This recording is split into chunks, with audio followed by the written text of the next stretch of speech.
Góðan daginn, Steinn Jónsson heiti ég og ég ætla að kynna fyrir ykkur lokaverkefnið mitt í VFMA á vorum 2023.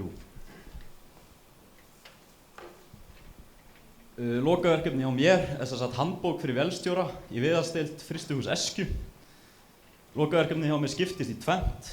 Annar hlutin er skref fyrir skref, gangsetning á frystikerfi í frystihúsinu, sem sagt bara liður 1, 2 og 3, opna hennan loka, opna hinn og starta. Hinn hlutin inniheldur hins vegar fræðilega umfjöllun á virkni kerfisins, gangsetningu á sjókeli og krapavél, hvernig frostið er sett á og tekið af frystiskápunum og farið verður yfir íhluti kerfisins og margt fleira.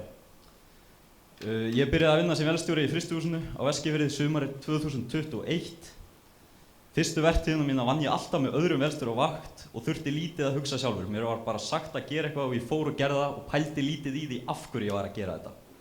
Síðan á næstu makrílvertíð kom að því að ég yrði nú settur einn á vakt og ég áttaði mig á því að ég hefði ekkert öryggi á bak við mig, hvað þá á nætuvöktum.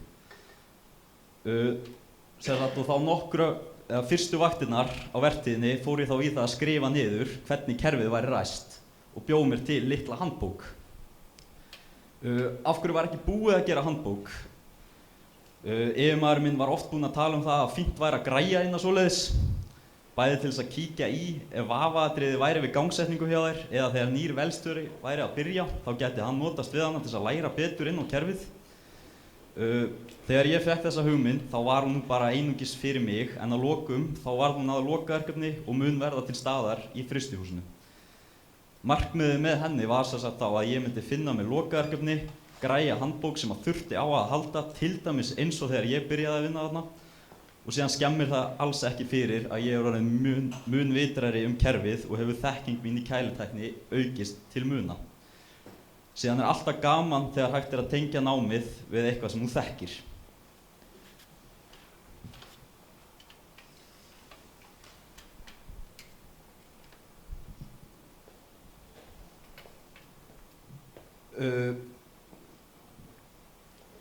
Kerfið, það er náttúrulega alltaf í gangi þar sem verið er að halda frosti á frystiklefunum allan ársins hring, en hins vegar þegar verið er að vinna fiskinn þarf að setja frost á frystiskápana og dæla sjó upp í húsið. Farið verður ítarlega yfir það hvernig kerfið er ræst frá A til Ö og einnig verður fræðileg útskýring á því hvers vegna þetta er gert svona en ekki hinsegin. Notast það við sjó til þess að kæla fiskinn í körunum. Ein sjókæluvél er í húsinu sem dælir sjónum út allt húsið. Hún fær sjó frá sjódælu húsinu þar sem hann er tekinn inn. Að gangsetja sjókæluvélina er fyrsta skrefið í gangsetningu kerfisins. Mikill reikningur er á bak við vélina þar sem hitastig sjós er breytilegt eftir árstíðum og einnig er ekki hægt að stilla óskildið hitastigið hennar beint inn. Það er gert með því að finna ákveðin rennslishrada á sjónum. Þetta eru djúpar pælingar og oft er maður að fikta alla vaktina í vélinni til þess að fá sem besta nýtni úr henni. Í framhaldi af því að ræsa sjókæluvélina er krapavélin gangsett. Krapavélin býr til krapa úr sjónum til þess að halda réttu hitastigi í körunum. Þegar verið er að fylla körinn dælist fyrst kaldur sjór í þau í það bil 70 mínútur og svo eftir það kemur krapinn. Þessar tvær vélar vinna mikið saman og ef að krapavélin er úti eða á afhreymingu þá heldur sjókæluvélin áfram að dæla. Hún stoppar aldrei og dælir þá í innmundnakarið þar sem að fiskurinn kemur inn í húsið. Lengsti hluti handbókarinnar fjallar frystiskápana. Þeir sjá að frysta fiskinn á rétt yfir 3 klukkutímum. 16 plötufrystar eru í húsinu og 3 stórar pressur sem eru einungis gangsettar þegar þeir eru í notkun. Það er ein lítil pressa sem að sér að halda frosti á frystiklefunum. Hún er alltaf í gangi nema þegar það er frost á frystiskápunum. Hún er það lítil að hún gerir ekki neitt leið og ein stór pressa er komin inn. Og vert er að taka það fram að það eru búnir að vera ýmsar breytingar á, það er búið að bæta við einni lítilli pressu, einni stóri pressu og 2 frystum frá því að ég byrjaði að skrifa þessa ritgerð. Þannig að tölur í henni eru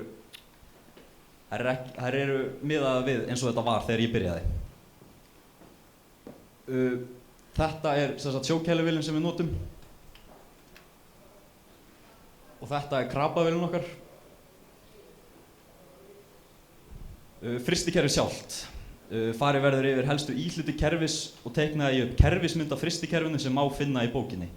Ég ætla nú ekki að telja upp þá alla en svona þeir helstu eru náttúrulega pressurnar, eimsvalar, eimir, safnhylkin, loftskiljurnar, dælukútar og ammóníakstælur. Ammóníak kælumiðillinn sem við notum í frystihúsinu. Reyndar freon á sjókæluvélinni en það alveg sérkerfi og mjög lítið. Ammóníak blanda af vetni og nítur sem köfnunarefni. Stærsti kosturinn við ammóníaki sá að það skemmir ekki ósonlagið, en hins vegar það ekki hættulaust. Sterkur keimur af því og gríðarlega erfitt að anda þegar það liggur í loftinu. Sumir líta á það sem kost vegna þess að þá hægt að finna strax ef að leki á kerfinu eða ekki. Ammóníak mikið notað í kælikerfum á stærri gráðunni og tekur frystikerfið í húsinu það bil 42.000 kíló. Smurolía á frystikerfi. Smurolía sér að smyrja og þétta, einnig sér að flytja varmann í burtu sem að myndast í legum. Smurolía og kælumiðill ekkert sérlega góð blanda en samt verður að vera hægt að láta þetta tvennt vinna saman.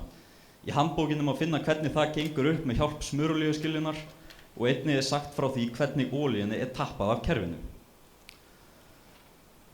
Það sér hús niður við sjó sem við köllum sjódæluhúsið.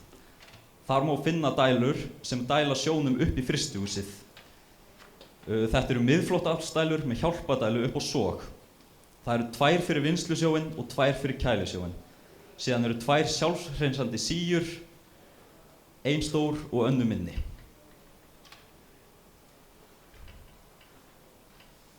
Farið verður yfir öryggismálin, hvað á að gera ef verður ammóníaksleki. Í handbókinni má finna neyðaráætlun fyrir ammóníaksleika og mikilvægt að þekkja sitt starf og kunna hana utanaf svo ekkert fari úrskeiðis í rýmingu því mannslíf geta verið í húfi. Neyðarstopp eru út allt hús og mikilvægt að vita hvar þau eru staðsett. Ef eitthvað kemur upp á, slys eða sambærilegt sem þess virði að stoppa út af og reyndar ekki að hika við að gera það. Farið verður yfir í handbókinni hvernig þau eru endursett ef slegið hefur verið út. Það eru bæði neyðarstoppsrofar og línur til þess að toga í. Þar sem að þetta matvælavinnsla hreinlega eitt af mikilvægastu hlutum starfsins. Tala verður svolítið hvernig þú átt að haga þér og þrífa vel. Það sem vélstjórar vinna nú ekkert alltaf við snyrtilegustu vinnuna þetta smá breyting að vinna þarna með að við til dæmis á stálsmíðaverkstæði. Og ég get sagt ykkur að það alls ekki vinsælt að vera útataður í klussa eins og vill svo oft til að maður verði. Mér fannst mjög skemmtilegt að gera þetta verkefni þar sem ég get einnig nýtt það í vinnunni. Ég lærði mikið af þessu. Þetta hefur hjálpað mér mikið í kælitækni áfangunum að þurfa að pæla svona mikið og þá sérstaklega í ammóníaki. Þar sem ég vinn eða hef nánast einungis unnið á sumrin hefur þetta frískað mjög svo upp á minnið og mætir maður alveg örugglega mun vitrari tilbaka. Takk hérlega fyrir mig.